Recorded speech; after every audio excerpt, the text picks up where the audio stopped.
Hello friend, welcome to back my YouTube channel. और आज हम पढ़ने वाले हैं जो हमारा ईएमआरएस का एग्ज़ाम होने वाला है, पीजीटी वाला। उसमें जो हमारे टीचिंग से संबंधित क्वेश्चन आने वाले हैं वो पढ़ने वाले हैं और लगभग 50 क्वेश्चन करेंगे हम। तो देखते हैं। चलो, पहला क्वेश्चन है। पहला क्वेश्चन क्या कि शिक्षण की प्रक्रिया को राजनीतिक वर्गों में कितने वर्गों में विभाजित किया गया। जो राजनीतिक आधार पर जो वर्ग बांटे वो कितने भाग बांटे हैं। तो इसमें पहला ऑप्शन है कि 3 वर्ग, दूसरा ऑप्शन है 4 वर्ग, तीसरा है 2 वर्ग और पांचवा है वो 5 वर्ग। तो कितने वर्गों में बांटा है?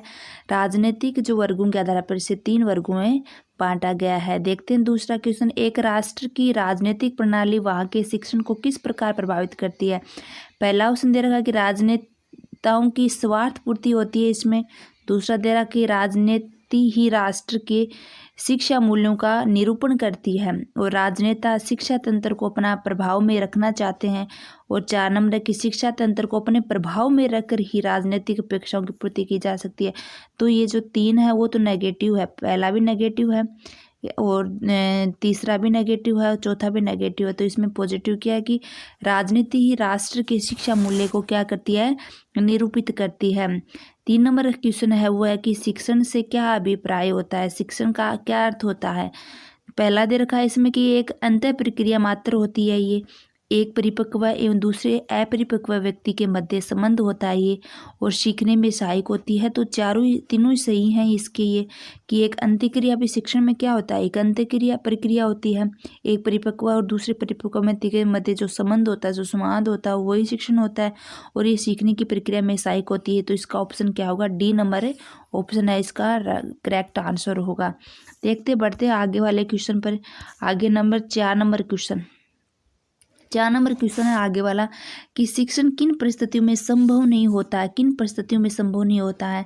देखो इसमें दे रखा पहला कि विद्यालय के बाहर शिक्षण हो सकता है, हो तो बिल्कुल हो सकता है। दूसरा दे रखा है बिना पाठ्यक्रम के भी शिक्षण, तो शिक्षण हो सकता है बिना पाठ्यक्रम के भी। 2 परिपक्व व्यक्तियों के मध्य जो किसी एक समान विषय में क्या है, पारंगत है, तो उनके मध्य भी क्या हो सकता है? शिक्षण हो सकता है। तो शिक्षण है वो इन सभी परिस्थितियों में हो सकता है, यानी इसका ऑप्शन नंबर क्या होगा? 4 नंबर होगा। आगे वाले क्वेश्चन में देखते हैं 5 नंबर।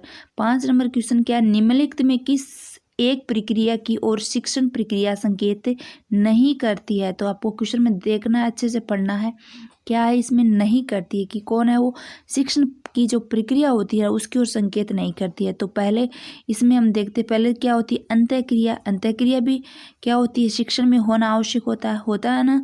और ये बी नंबर दे रखा है इसमें एक सतत प्रक्रिया होती है, ठीक है। और तीसरी होती है शिक्षण में व्यवसायिक प्रक्रिया, यानी किस प्रकार के व्यवसाय की ओर बालक को लेके जाना है, तो ये भी होती है शिक्षण में।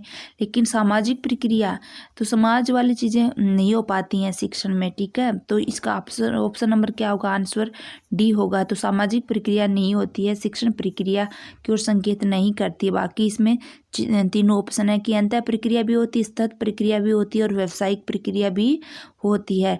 6 नंबर क्वेश्चन की बात करते हैं। शिक्षण क्या होता है?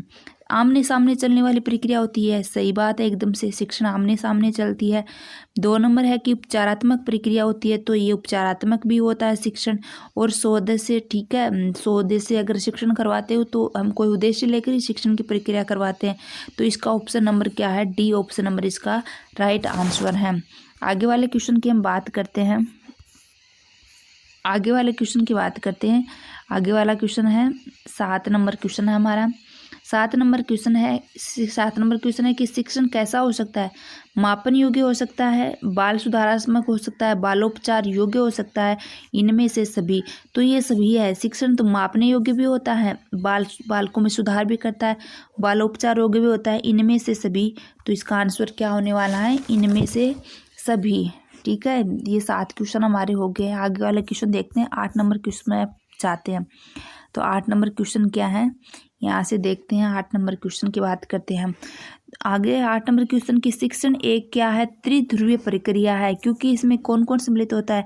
तो ये आपने पढ़ाई की शिक्षण क्या होता है? एक त्रिध्रुवीय प्रक्रिया, जिसमें छात्र होता है, एक क्या होता है? शिक्षक होता है, एक पाठ्यक्रम है। तो इसका पहला नंबर ये ऑप्शन है कि एक तो छात्र होता है, शिक्षण की प्रक्रिया में त्रिध्रुवीय प्रक्रिया होती है ना, इस प्रकार प्रक्रिया होती है जिसमें क्या होता है? एक तो क्या होता है? पाठ्यक्रम होता है, क्या होता है? एक तो इसमें पाठ्यक्रम होता है और एक इसमें छात्र होते हैं और एक इसमें क्या होते हैं? शिक्षक होते हैं। तो ये क्या ऐसी प्रक्रिया है? त्रिध्रुवीय प्रक्रिया है। ठीक है, त्रिध्रुवीय प्रक्रिया है। आगे बात करते हैं हम शिक्षण में संप्रेषण कैसा होता है। ठीक है, आगे वाला बात करते हैं। अगले वाला क्वेश्चन है 9 नंबर की, शिक्षण है उसमें संप्रेषण होता है, ऐसा नहीं। सो शिक्षण होता है उसमें संप्रेषण किन किन के मध्य होता है? शिक्षक एवं बालक के मध्य, शिक्षक एवं प्राचार्य के मध्य, वरिष्ठ छात्र व कनिष्ठ छात्र के मध्य, उपरोक्त में से कोई नहीं। ये 3 ऑप्शन तो नहीं होंगे इसके। किस किस के मध्य होता है? शिक्षक और बालक के मध्य। तो ऑप्शन ए नंबर है इसका राइट आंसर है।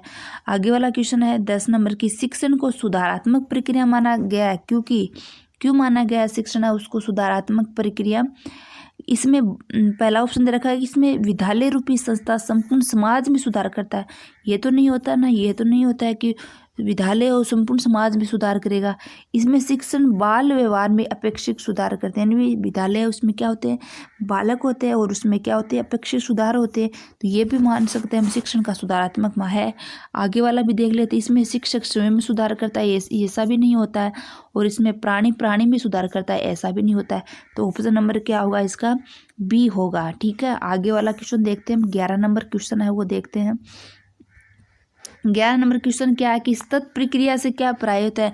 देखो, कंटिन्यूस वाली सतत प्रक्रिया है जो हम पढ़ते हैं शिक्षण में कि मूल्यांकन की सतत प्रक्रिया है। तो ये क्या सतत प्रक्रिया से अर्थ क्या होता है? कि ये सदैव चलने वाली प्रक्रिया है, आजीवन चलने वाली प्रक्रिया है, घर से लेकर विद्यालय तक चलने वाली प्रक्रिया है, घर एवं स्थान हर क्षण पर चलने वाली, यानी सतत है, चाहे घर हो चाहे कोई स्थान हो, विद्यालय हो, हर जगह चलने वाली प्रक्रिया होती है। सतत प्रक्रिया का अभिप्राय ये होता है, चाहे घर हो, कोई स्थान हो, विद्यालय हो, हर क्षण वो क्या होती है? चलती है, वो प्रक्रिया होती है। 12 नंबर क्वेश्चन है कि उत्तम शिक्षण की विशेषता क्या होती है? अगर एक अच्छा शिक्षण, उत्तम शिक्षण, उसकी क्या विशेषता होगी? देखो, पहला है वो है अपेक्षित सूचनाओं का आदान प्रदान करना। तो ये भी है कि जो भी सूचना है उसका आदान प्रदान करना ही तो शिक्षण होता है। और दूसरा ऑप्शन दे रखा है कि प्रजातांत्रिक आदर्शों के प्रति अनुकूलन, ये भी सही बात है। और तीसरा है कि निर्देशात्मक, यानी शिक्षण उसमें निर्देश दिए जाते हैं, ये भी सही बात है। तो इसका ऑप्शन क्या होगा? उपरोक्त में से सभी, ये तीनों ही एकदम पॉजिटिव फीडबैक दे रहे हैं कि उत्तम शिक्षण की ये क्या होती है? विशेषताएं होती हैं। तो आगे वाले क्वेश्चन 13 नंबर, 12 क्वेश्चन हम कर चुके हैं। 13 नंबर क्वेश्चन पे बात करें। 13 नंबर क्वेश्चन क्या है कि उत्तम शिक्षण के गुण नहीं है। उत्तम शिक्षण उसका गुण कौन सा नहीं है? देखो, ये संवेगात्मक अस्थिरता का सर्जन करता है। संवेगात्मक रूप से अस्थिरता, ये तो नहीं है कि ये नेगेटिविटी है। नेगेटिविटी वाला पॉइंट है ये कि आपको ये देखना है पहले तो जो पॉइंट दे रखे होते हैं ना आपको, उसमें कौन सा नेगेटिव पॉइंट है, कौन सा पॉजिटिव पॉइंट है। अस्थिरता, स्विंगों में अस्थिरता थोड़ा लाएगा उत्तम शिक्षण, नहीं लाएगा, नहीं तो गलत बात हो गई। आगे वाला क्वेश्चन देखो, ये छात्र योग्यताओं में संवर्धन करता है, विस्तार करता है, तो ये तो सही बात है एकदम। ये बाल कठिनाइयों का क्या करता है? उपचार करता है, ये भी सही बात है। और ये बाल कठिनाइयों का क्या करता है? निदान भी करता है, ये भी सही बात है। तो क्वेश्चन क्या पूछ रहा है कि उत्तम शिक्षण का गुण नहीं है, नहीं कौन सा है? तो ये पहला ही हो जाएगा कि यह संवेगात्मक अस्थिरता का सर्जन करता है। तो ऑप्शन नंबर ए है इसका क्या हो जाएगा? राइट आंसर हो जाएगा। 14 नंबर क्वेश्चन है कि भारत की परिस्थितियों में उत्तम शिक्षण की आधारशिला क्या है? भारत की परिस्थितियों में अगर उत्तम शिक्षण की आधारशिला बात करें तो क्या है? पहला ए ऑप्शन दे रखा है कि छात्र है उसकी योग्यताओं का क्या करें? संवर्धन करें। प्रजातांत्रिक मूल्य, शिक्षक एक मित्र एवं दार्शनिक के रूप में, उपरोक्त सभी। तो ये चारों पॉइंट पॉजिटिव वाले हैं कि देखिए, छात्र की योग्यताओं में संवर्धन करता है, उत्तम शिक्षण है वो, प्रजातांत्रिक मूल्य का विकास करता है, शिक्षक एक मित्र व दार्शनिक के रूप में होता है, और उपरोक्त सभी। तो इसका ऑप्शन नंबर क्या होगा? डी नंबर है वो राइट आंसर हो जाएगा। आगे वाला क्वेश्चन है उस पर बात करते हैं हम। 15 नंबर क्वेश्चन है हमारा। 15 नंबर क्वेश्चन है हमारा, और वो क्या है कि शिक्षण उद्देश्यों के आधार पर शिक्षण को कितने भागों में वर्गीकृत किया गया? देखो, अच्छा क्वेश्चन है ये आता भी है क्वेश्चन की शिक्षण उद्देश्यों के आधार पर, कौन से उद्देश्यों के आधार पर? शिक्षण के उद्देश्यों के आधार पर शिक्षण को कितने भागों में वर्गीकृत किया गया है? ए नंबर है ज्ञानात्मक, बी नंबर है भावात्मक, 3 नंबर है क्रियात्मक, और बी में दे रखा है ए नंबर है आध्यात्मिक, और बी नंबर भौतिक, और 3 नंबर मानसिक शिक्षण। तो ऐसा तो कोई शिक्षण होता ही नहीं है। और सी में दे रखा है दार्शनिक, मनोवैज्ञानिक और सांस्कृतिक शिक्षण। ऐसा भी कोई शिक्षण नहीं होता है। उपरोक्त से भी तो होगा ही नहीं। तो इसमें क्या है, पहला नंबर ऑप्शन ए नंबर क्या है, ए नंबर जो ऑप्शन है वो होगा कि शिक्षण है उसको उद्देश्यों के आधार पर, तो एक तो ज्ञान के आधार पर ज्ञानात्मक, एक भावनाओं के आधार पर भावात्मक, और एक कार्य जो करते हैं हम उसके आधार पर क्रियात्मक, 3 भागों में वर्गीकृत किया गया है। आगे वाला क्वेश्चन है उसकी बात करते हैं हम। ठीक है, आज हम 15 ही क्वेश्चन करेंगे। आगे वाले क्वेश्चन है 400-500 क्वेश्चन है आपके लिए। आगे वाले 15 क्वेश्चन है वो अगले वीडियो में आपको बताएंगे। ठीक है, अगर आपको ये वीडियो अच्छा लगा हो तो लाइक ज़रूर कीजिएगा।